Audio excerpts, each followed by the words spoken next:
everyone. My name is Sandra, and thank you so much for tuning in. All right, y'all. Birth plans are an important preparation to make before going into labor. About a month or so before I gave birth, I worked tirelessly figuring out what should and shouldn't be in my plan and how I wanted my experience to be once I went into labor and delivery. That's called motherfucking bars! I made this cute little handout, got it reviewed by my doctor, and ultimately removed several aspects of my plan. I wanted mood lighting and this beautiful natural experience that showcased my strength and prowess as a woman. I imagined every single detail of my labor, delivery, and postpartum. I learned the hard way that flexibility is the key because I only got like 1/3 of the things I wrote down. This was the birth plan I made for giving birth to my daughter Isabella. I was hopeful that my experience would be as close as possible to how I planned it. Calm environment, no meds, mobility. Creating a calm environment was one of the few items on my list that I had full control over. I lowered the lights and only allowed visitors with good energy. This was the easiest part of my plan to execute. I planned on receiving no meds during labor and delivery. This plan went completely out the window. When I was 42 weeks pregnant, after a few false alarms, we decided to induce labor. This was the first medicinal intervention that I did not plan on receiving. I had 2 rounds of Cytotec and eventually went on Pitocin. During my induction, I tried to avoid pain medications. I was doing so good until they inserted the Cook catheter. The pain was so intense that I opted to receive Nubain. Within seconds, my pain subsided and I was finally able to rest. When I started the Pitocin, my pain was moderate until they increased the dosage. I tried taking Nubain again, but this time, the pain medicine did not work. The pain got so bad that I literally begged Justin and the nurses to make it stop. At that point, Justin decided that I needed to get an epidural. Getting an epidural was one of the things I wanted to avoid at all costs. I read so many stories about women suffering for years after receiving the epidural, and I didn't want to be numb during the birthing process. But the pain was too much, and baby girl and I were both distressed. Getting the epidural was terrifying because they're literally putting a catheter directly into your spine. I tried my best to stay still, and luckily I had no complications with my epidural. Even with the epidural, I could still feel Isabella and the contractions. However, it wasn't nearly as painful as it was before the epidural. Mobility was one of the items on my birth plan that I was able to get for the most part. During labor, the nurses placed me on heart rate and contraction monitors to keep an eye on baby girl's health. When I was hooked up to the monitors, mobility was limited, but throughout my labor, I was given time to walk around and be mobile. Cesarean section.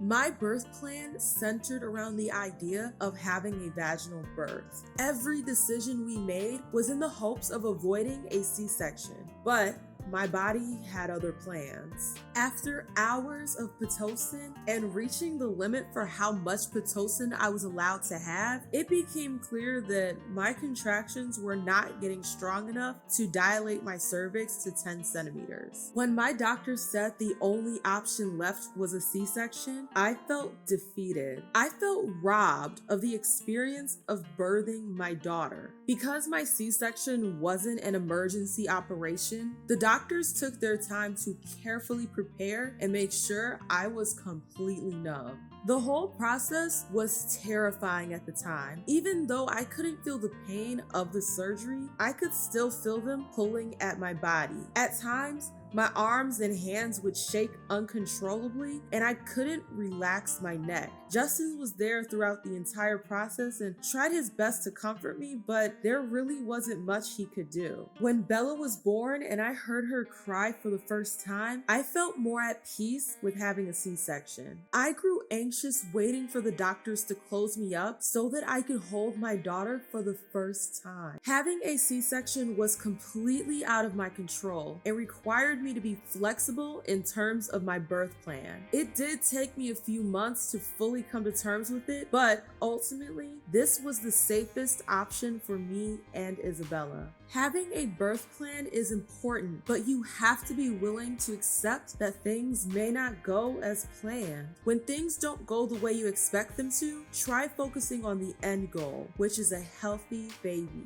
I thought this was the last item on my birth plan that I would have to compromise on, but sadly, that was not the case. But before we get into that, don't forget to hit that like button and become a Fae by subscribing to the channel. Keeping my placenta formula skin to skin. I planned on taking my placenta home. My doctor and I discussed this, and I made arrangements to ensure that I followed the hospital's policy for keeping your placenta. After asking the nurses several times, I was horrified to discover that my placenta was discarded even though I communicated my desire to keep it. At that point, the disappointments were adding up, and I was devastated that this was yet another disruption to my birth plan. I also planned on breastfeeding, but unfortunately, before I left the hospital, I was pressured by the nurses to give my daughter formula. If you're interested in that story, check out the video pinned in the top right-hand corner of this video. To end this video on a happier note, I was able to do as much skin to skin as I wanted.